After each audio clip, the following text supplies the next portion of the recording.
ಓಂ ಶ್ರೀ ಗುರುಭ್ಯೋ ನಮಃ. ಫ್ರೆಂಡ್ಸ್, ಎಲ್ಲರಿಗೂ ನಮಸ್ಕಾರ. ಪ್ರೀತಿಯ ಕುಂಭ ರಾಶಿಯ ಆತ್ಮೀಯ ಬಂಧುಗಳೇ, ಓಂ ಶಂ ಶನೇಶ್ವರಾಯ ನಮಃ. ಕುಂಭರಾಶಿಯ ಆತ್ಮೀಯ ಬಂಧುಗಳೇ, ನಿಮ್ಮ ರಾಶಿಯಾಧಿಪತಿ ಶನಿದೇವ. ಕುಂಭರಾಶಿಯವರು ಅಂದರೆ ಮಾನವೀಯ ಗುಣವುಳ್ಳವರು, ಪ್ರಗತಿಪರ ಚಿಂತಕರು ಮತ್ತು ಸಮಾಜದ ಹಿತವನ್ನು ಬಯಸುವವರು. ಕಳೆದ ಕೆಲವು ವರ್ಷಗಳಿಂದ ನೀವು ನಿಮ್ಮದೇ ರಾಶಿಯಲ್ಲಿ ಶನಿದೇವನ ಸಂಚಾರದಿಂದಾಗಿ ಅಂದರೆ 7 ಶನಿಯ ಮಧ್ಯಭಾಗದ ಜನ್ಮ ಶನಿ ಪ್ರಭಾವದಿಂದಾಗಿ ಅತ್ಯಂತ ಕಠಿಣ ಪರಿಸ್ಥಿತಿಗಳನ್ನು ಎದುರಿಸಬಹುದು. ಮಾನಸಿಕ ಕಿರಿಕಿರಿ, ಆಪ್ತರಿಂದಲೇ ಮೋಸ, ಹಣದ ತೀವ್ರ ಮುಗ್ಗಟ್ಟು ಮತ್ತು ಪ್ರತಿಯೊಂದು ಹೆಜ್ಜೆಯಲ್ಲೂ ಕೂಡ ಅಡೆತಡೆಗಳು ನಿಮ್ಮನ್ನು ಹೈರಾಣಾಗಿಸಿರಬಹುದು. ಆದರೆ ಈಗ ಧೈರ್ಯವಾಗಿರಿ. 2026 ವರ್ಷವು ಕುಂಭರಾಶಿಯವರ ಪಾಲಿಗೆ ಕತ್ತಲೆಯಿಂದ ಬೆಳಕಿನತ್ತ ಸಾಗುವ ಕಾಲ.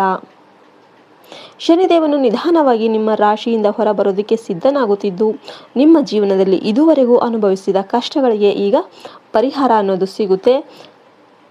ಇದು ನಿಮ್ಮ ಪಾಲಿಗೆ ಜ್ಞಾನೋದಯದ ಮತ್ತು ಬದುಕನ್ನು ರೂಪಿಸುವ ಒಂದು ಮಹಾ ವರ್ಷವಾಗಿರುತ್ತೆ.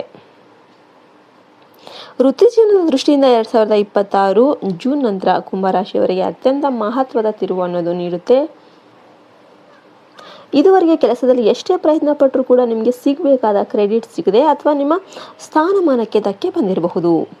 ಅದಕ್ಕೆ ಈ ವರ್ಷದ ಏಪ್ರಿಲ್ ನಂತರ ನಿಮ್ಮ ವೃತ್ತಿ ಬದುಕಿನಲ್ಲಿ ದೊಡ್ಡ ಸಂಚಲನ ಅನ್ನೋದು ಉಂಟಾಗುತ್ತೆ. ಹೊಸ ಉದ್ಯೋಗದ ಅವಕಾಶಗಳು ಹುಡುಕಿಕೊಂಡು ಬರುತ್ತೆ. ವಿಶೇಷವಾಗಿ ತಂತ್ರಜ್ಞಾನ, ಸಂಶೋಧನೆ, ವಿಜ್ಞಾನ, ಸೋಷಿಯಲ್ ಮೀಡಿಯಾ ಮತ್ತು ಲೋಹದ ಕೆಲಸಗಳಲ್ಲಿ ಇರುವವರಿಗೆ ಈ ವರ್ಷ ಸುವರ್ಣ ಕಾಲ. ನಿಮ್ಮ ನವೀನ ಆಲೋಚನೆಗಳಿಗೆ, ಇನ್ನೋವೇಷನ್ಸ್ಗೆ ಮಾರುಕಟ್ಟೆಯಲ್ಲಿ ಭಾರಿ ಬೇಡಿಕೆ ಬರಲಿದೆ.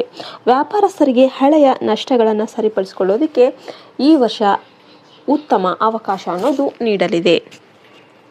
ಆದರೆ ನೆನಪಿಡಿ, ಶನಿದೇವನು ಶಾರ್ಟ್ಕಟ್ ದಾರಿಗಳನ್ನು ಇಷ್ಟಪಡೋದಿಲ್ಲ. ಹಾಗಾಗಿ ಕಾನೂನುಬದ್ಧವಾಗಿ ಮತ್ತು ಪ್ರಾಮಾಣಿಕವಾಗಿ ನಿಮ್ಮ ವ್ಯವಹಾರ ಮುನ್ನಡೆಸಿ.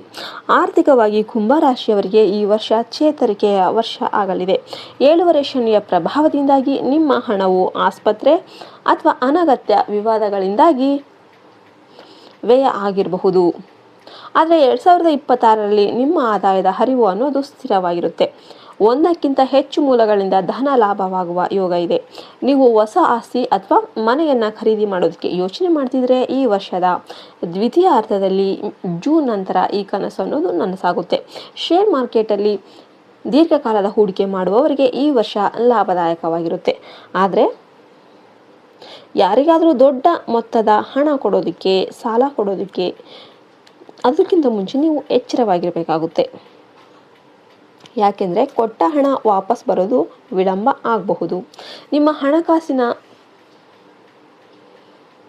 ಶಿಸ್ತೆ ಈ ವರ್ಷ ನಿಮ್ಮನ್ನು ಆರ್ಥಿಕ ಸಂಕಷ್ಟದಿಂದ ಪಾರು ಮಾಡುತ್ತೆ. ಕುಟುಂಬ ಮತ್ತು ಸಂಬಂಧಗಳ ವಿಷಯಕ್ಕೆ ಬಂದರೆ ಕುಂಭರಾಶಿಯವರಿಗೆ ಈ ವರ್ಷ ಭಾವನಾತ್ಮಕತೆಯ ಸುಧಾರಣೆಯ ಕಾಲ.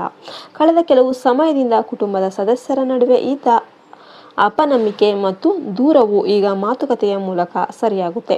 ನಿಮ್ಮ ಜೀವನ ಸಂಗಾತಿಯು ನಿಮ್ಮ ಕಷ್ಟದ ಸಮಯದಲ್ಲಿ ದೊಡ್ಡ ಶಕ್ತಿಯಾಗಿ ನಿಲ್ಲಲಿದ್ದಾರೆ. ಅವಿವಾಹಿತರಿಗೆ ಈ ವರ್ಷದ ಮಧ್ಯಭಾಗದಲ್ಲಿ ಯೋಗ್ಯ ಸಂಬಂಧಗಳು ಕೂಡಿ ಬರುತ್ತೆ.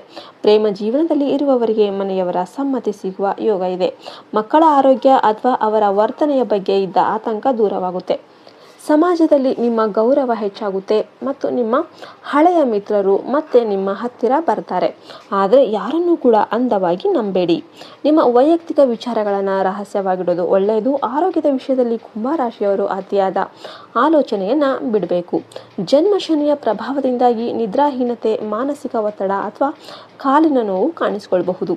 ಗ್ಯಾಸ್ಟ್ರಿಕ್ ಅಥವಾ ವಾಯುದೋಷದ ಸಮಸ್ಯೆಗಳೇನಾದರೂ ಇದ್ದರೆ ಆಹಾರ ಕ್ರಮದಲ್ಲಿ ಬದಲಾವಣೆ ಮಾಡಿಕೊಳ್ಳಿ. ಪ್ರತಿದಿನ ಧ್ಯಾನ ಮತ್ತು ನಡಿಗೆಯನ್ನು ಅಭ್ಯಾಸ ಮಾಡಿಕೊಳ್ಳೋದು ನಿಮ್ಮ ಆರೋಗ್ಯಕ್ಕೆ ರಾಮಬಾಣದಂತೆ ಕೆಲಸ ಮಾಡುತ್ತೆ. ಸಣ್ಣ ಪುಟ್ಟ ಆರೋಗ್ಯ ಸಮಸ್ಯೆಗಳನ್ನು ಅಲಕ್ಷ್ಯ ಮಾಡಿದರೆ ತಕ್ಷಣ ವೈದ್ಯಕೀಯ ಸಲಹೆ ಪಡೀರಿ.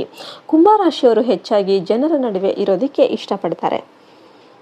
ಆದರೆ ಈ ವರ್ಷ ನಿಮ್ಮ ಮಾನಸಿಕ ಶಾಂತಿಗಾಗಿ ಆಗಾಗ ಏಕಾಂತದಲ್ಲಿ ಸಮಯ ಕಳೆಯೋದು ಮತ್ತು ಪ್ರಕೃತಿಯ ಒಡನಾಟದಲ್ಲಿ ಇರೋದು ತುಂಬಾ ಒಳ್ಳೆಯದು.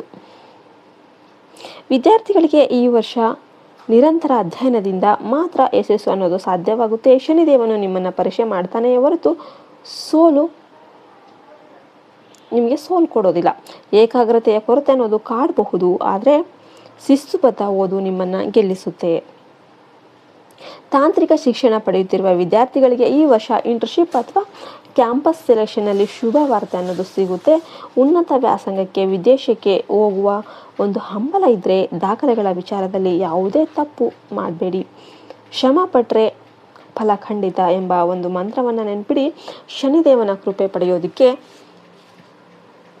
ಕುಂಭರಾಶಿಯವರು ವಿಶೇಷವಾಗಿ ಶನಿವಾರದಂದು ದೀಪಾರಾಧನೆ ಮಾಡಬೇಕು. ಓಂ ಶಂ ಶನೇಶ್ವರಾಯ ನಮಃ ಈ ಮಂತ್ರವನ್ನು ಪಠಿಸಿ. ನಿಮ್ಮ ರಾಶಾಧಿಪತಿಯೇ ಶನಿ ಆಗಿರೋದ್ರಿಂದ ನೀವು ದೀನದಲಿತರಿಗೆ ಮತ್ತು ಕಾರ್ಮಿಕರಿಗೆ ಮಾಡುವ ಸಹಾಯವು ಶನಿದೇವರಿಗೆ ಅತ್ಯಂತ ಪ್ರಿಯವಾದದ್ದು. ಶನಿವಾರದಂದು ಎಳ್ಳು ದಾನ ಮಾಡಿ ಅಥವಾ ಕಪ್ಪು ನಾಯಿಗೆ ಆಹಾರ ನೀಡಿ ಹನುಮಾನ್ ಚಾಲೀಸ ಪಠಿಸೋದು ನಿಮಗೆ ಅದ್ಭುತವಾದ ರಕ್ಷಣೆಯನ್ನು ನೀಡುತ್ತೆ. ನಿಮ್ಮ ಮನಸ್ಸಲ್ಲಿ ಯಾವುದೇ ದ್ವೇಷ ಅಥವಾ ಅಸೂಯೆಯನ್ನು ಇಟ್ಟುಕೊಳ್ಳದೆ ಶುದ್ಧ ಮನಸ್ಸಿನಿಂದ ಕಾರ್ಯಪ್ರವೃತ್ತರಾಗಿ. ಸಮಾಜದಲ್ಲಿ ನಿಮ್ಮ ವ್ಯಕ್ತಿತ್ವಕ್ಕೆ ಹೊಸ ಮೆರುಗು ಬರುತ್ತೆ. ನೀವು ಜನರಿಗೆ ಉಪಯುಕ್ತ ಆಗುವಂತಹ ಕೆಲಸಗಳಲ್ಲಿ ತೊಡಗಿಸಿಕೊಳ್ತೀರಾ. ಸಾಮಾಜಿಕ ಜಾಲತಾಣಗಳಲ್ಲಿ ಸಕ್ರಿಯವಾಗಿರುವ ಕುಂಭರಾಶಿಯವರಿಗೆ ಈ ವರ್ಷ ಅಪಾರ ಜನಪ್ರಿಯತೆ ಸಿಗುವ ಸಾಧ್ಯತೆ ಇದೆ. ನಿಮ್ಮ ಕಂಟೆಂಟ್ ಕ್ರಿಯೇಷನ್ ಇದೆ ನಿಮ್ಮ ಸಮಾಜದಲ್ಲಿ ಬದಲಾವಣೆ ತರುತ್ತೆ. ಆದರೆ ಟೀಕೆಗಳಿಗೆ ಹಂಜಬೇಡಿ. ನಿಮ್ಮ ಗುರಿಯತ್ತ ನೀವು ಸಾಗಿ. ಶತ್ರುಗಳು ನಿಮ್ಮನ್ನು ದುರ್ಬಲಗೊಳಿಸೋದಕ್ಕೆ ಪ್ರಯತ್ನ ಮಾಡಿದರೂ ಕೂಡ ನಿಮ್ಮ ತಾಳ್ಮೆ ಮತ್ತು ಸತ್ಯವೇ ನಿಮಗೆ ಜಯವನ್ನು ತಂದುಕೊಡುತ್ತೆ. ಕೊನೆಯದಾಗಿ ಕುಂಭರಾಶಿಯವರೇ, ಈ 2026 ವರ್ಷ ಸಂಕಲ್ಪದ ವರ್ಷ ಅಂತ ಆಗಲಿದೆ. ಹಳೆಯ ತಪ್ಪುಗಳಿಂದ ಪಾಠ ಕಲಿತು ಹೊಸ ಭವಿಷ್ಯವನ್ನು ನಿರ್ಮಿಸಿಕೊಳ್ಳೋದಕ್ಕೆ ಇದು ಸಕಾಲ. 7ನೇ ಶನಿಯು ನಿಮ್ಮನ್ನು ಸುಟ್ಟು ಪರಿಶುದ್ಧ ಮಾಡಿದ ಚಿನ್ನದಂತೆ ಮಾಡಿದ್ದಾನೆ. ಇನ್ನು ಮುಂದೆ ನಿಮ್ಮ ಜೀವನದಲ್ಲಿ ಸ್ಥಿರತೆ ಮತ್ತು ಸುಖ ನೆಲೆಸಲಿದೆ. ಶನಿದೇವನು ನಿಮಗೆ ಬೇಕಾದ ಎಲ್ಲ ಯಶಸ್ಸನ್ನು ನೀಡೋದಕ್ಕೆ ಸನ್ನದ್ಧಾಗಿದ್ದಾನೆ. ಕೇವಲ ನೀವು ಕಠಿಣ ಪರಿಶ್ರಮ ಮತ್ತು ಪ್ರಾಮಾಣಿಕತೆಯನ್ನು ಬಿಡಬೇಡಿ. ಈ ವರ್ಷ ನಿಮ್ಮ ಬಾಳಲ್ಲಿ ಹೊಸ ಚೈತನ್ಯ ಅನ್ನೋದು ಮೂಡಲಿ ಅಂತ ನಾವು ಹಾರೈಸ್ತೇವೆ. ಜೈ ಶನಿದೇವ್, ಜೈ ಹನುಮಾನ್, ಜೈ ಹಿಂದ್, ಜೈ ಭಾರತ್ ಮಾತೆ. ಹರಿ ಓಂ ತತ್ಸತ್. ಸರ್ವೇ ಜನೋ ಸುಖಿನೋ ಭವಂತು.